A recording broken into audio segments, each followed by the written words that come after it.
On this North Shore News, find out more about the progress of Mandeville's Port Maroney project. Will it be approved?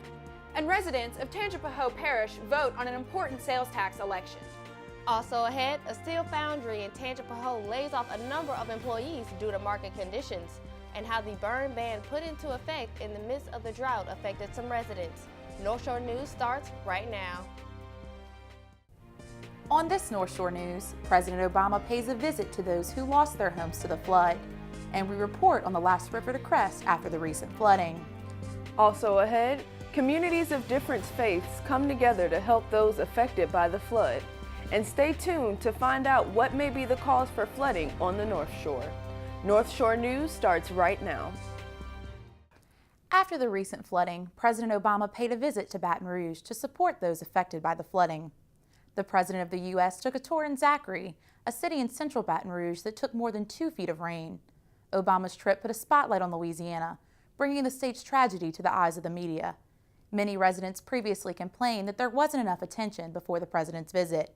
He assured the Louisianians that the country is here to help. Now, federal assistance alone is not going to be enough to make people's lives whole again. So I'm asking every American to do what you can to help get families and local businesses back on their feet. During his visit to Baton Rouge, President Obama also visited the family of Alton Sterling and the police who died back in July. Websites all over the internet are raising money to support Louisiana's recovery after the flood. GoFundMe has raised more than $7.6 million for Americans throughout the country, a record for the crowdfunding platform in disaster. There are more than 5,000 campaigns set up through GoFundMe in order to help Louisiana flood victims. The company has selected 159 campaigns to donate $1,000 each. Welcome back to North Shore News. Flames erupted on the right side of an airplane at Chicago's O'Hare International Airport recently.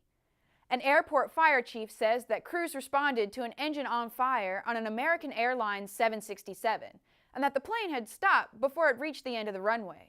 The engine malfunction was caused by a missing engine disc. 20 people were taken to the hospital for minor injuries, but no one was injured. There were 170 passengers on the plane, including one dog. First responders like Chief Thomas want people to know the importance of wearing a seatbelt correctly. Even if you wear your seatbelt like this, you can still risk getting a ticket.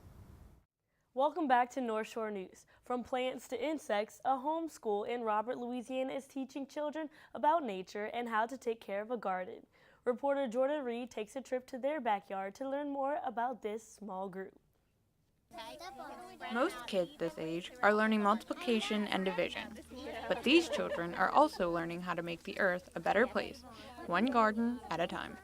Really understand how everything works together and why it all works together. Lainey Rubio's backyard in Robert became the place for the Homeschool Organic Gardeners for Humanity, otherwise known as HOGS, when the two moms who started the group no longer had the time to host it. I love to see the kids get involved. It makes my heart emotionally feel happy, like it's soul fulfilling. Every other Friday, kids and their parents begin their morning with arts and crafts. After some time has passed, they move to the garden to get their hands dirty. I need to chop this stuff up more. No. The goal for HOGS is to start teaching children at a young age where their food comes from and how to grow it themselves.